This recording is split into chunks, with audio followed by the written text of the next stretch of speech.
Tara. Come here. Tara. Good morning, Grandpa.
Yan, ito yung daily routine, yung dedication na i-walk ng dalawa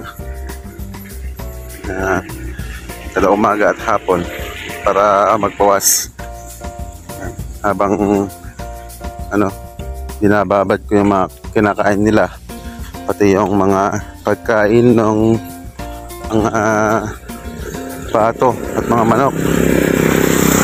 Nababad ko rin yung mga feeds para umalsa. Yan.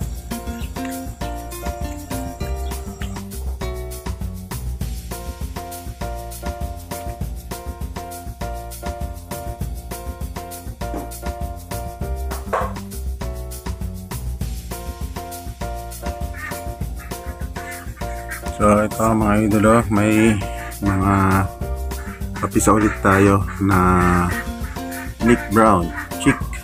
Ayan. So sana mas maraming mapisa ngayon kasi may napapisa na kami last week. So ayan, ipapakita ko mamaya. So ngayon ito yung may mga paunti-unti nang napipisa. So hopefully mas marami itong mapipisa ngayon kaysa dati. Ayan. So ayan, papakain na tayo ng mga alaga natin.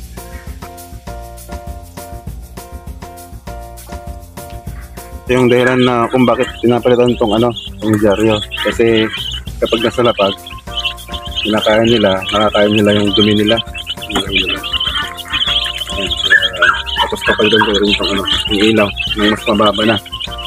So 25 watts yata yan. Kapalitan ko ng mas mababang wattage.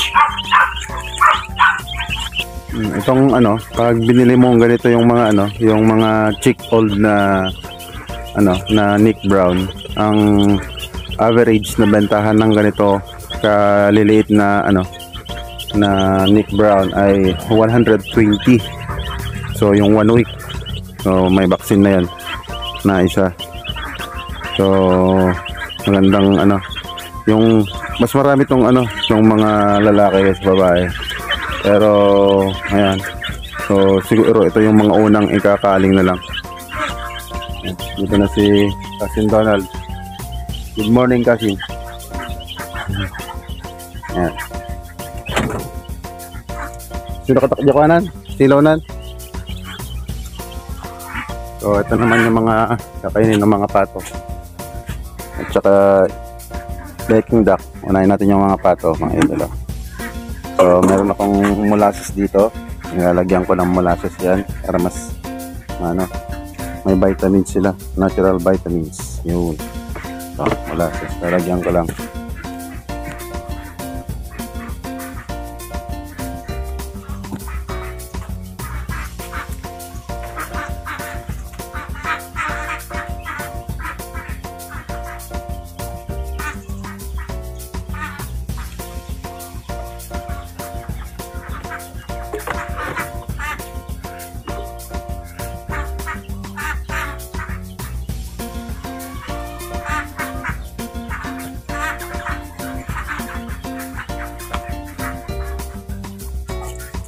Yun.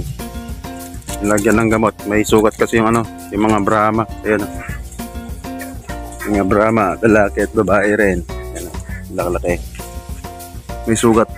May sugat.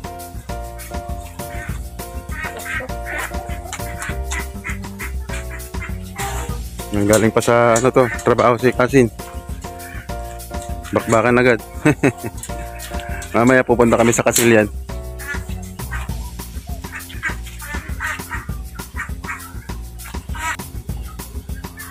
Yan. Pakainin muna natin yung ano, yung mga bibe doon. May ano, tulungan ng kambing. Pero tinanggal ko na yung mga kambing natin. Yan yung fish pan.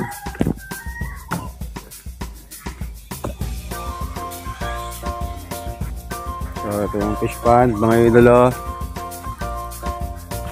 Tapos ito yung mga bibit na galing sa Isabela. Yung mga maliliit noon na ano, na kinuha ko, hindi nabuhay kasi walang brooder. So napakahalaga ng brooder mga idol pag nag-uumpisa kang ano, lalo pag may maliliit na ano, na mga bibe, mga pato, mga manok, ganun. Para mas malaki yung average na mabubuhay kapag mayroon kang incubator brooder. So ayan, papakainin lang natin mga bibe.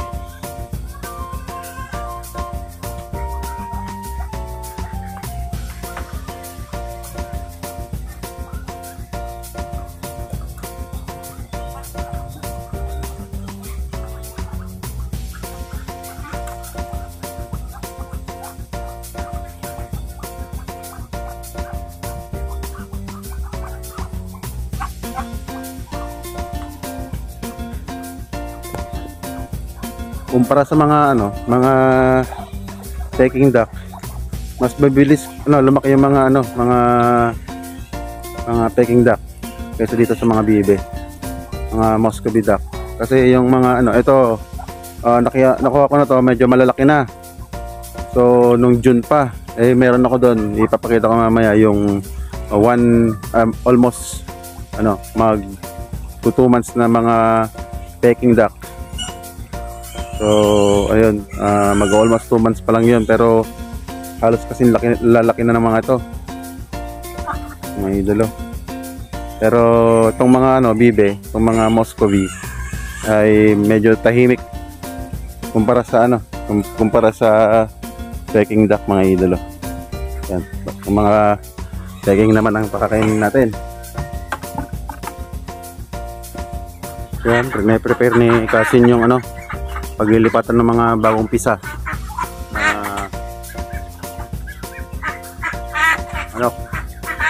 Ayan, pakainin natin itong mga maingay na peking duck.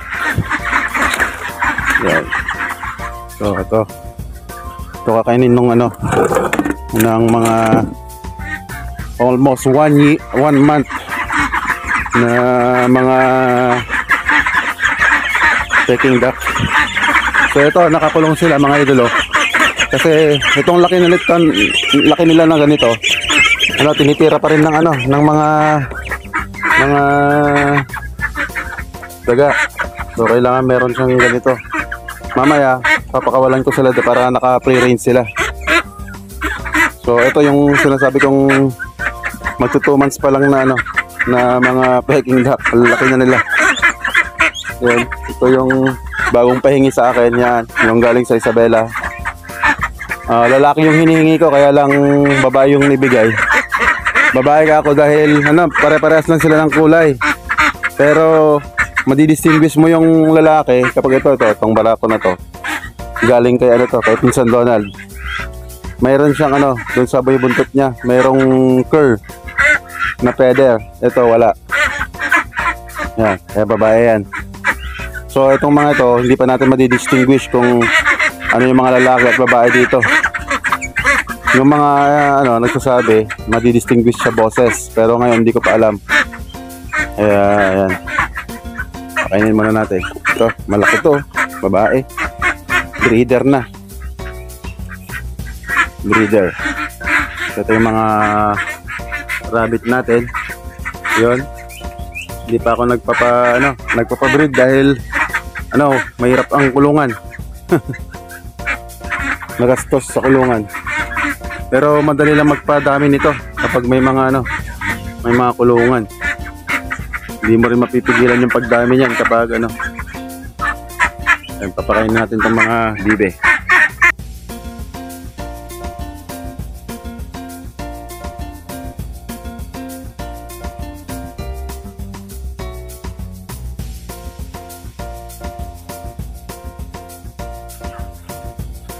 Yan, pakainin natin yung mga hito, mga kabagyan. Kabagyan na lang, hindi na lang idolo. Pakainin ko yung mga hito.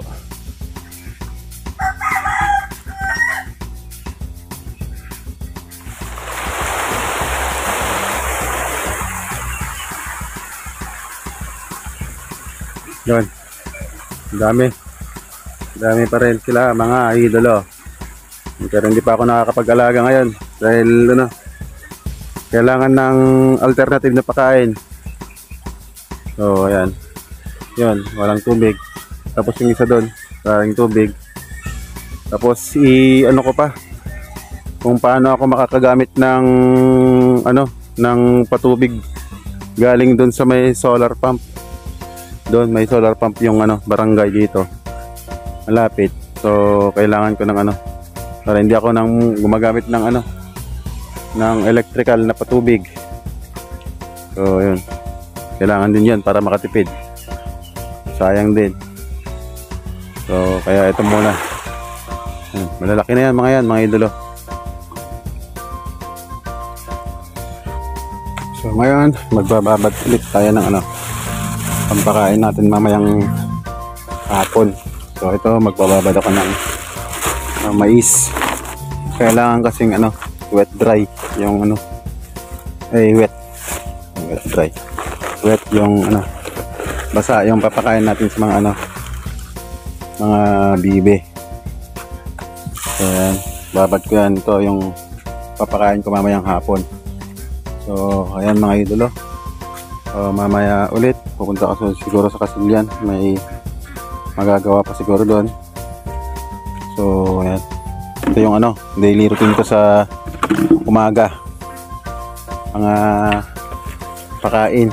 Kaya yun, inilipat ko yung mga kambing doon sa sa Kasilyan para medyo mabawasan yung workload. Yan, mamaya ulit mga idolo at makapag-update din sa Kasilyan. Punta ako dun mamaya. Ito, magbababad muna ako ng pagkain nila mamaya. Ayun.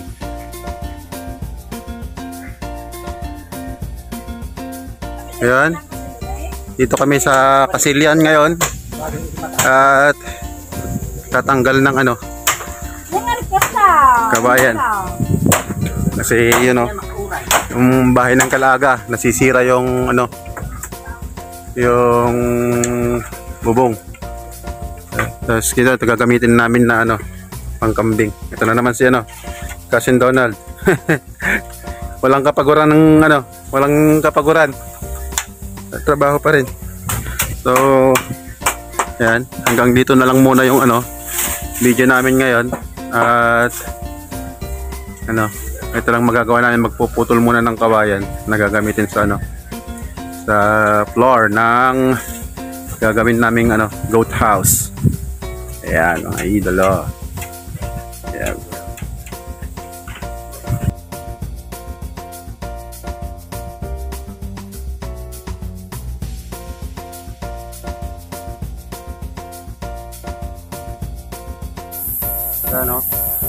Mag-inject kambing.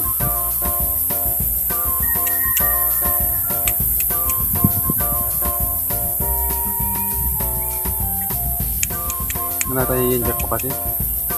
Vitamins Dextrolite. Vitamins Dextrolite. Ano to? Turo. May lahi oh. Anglo.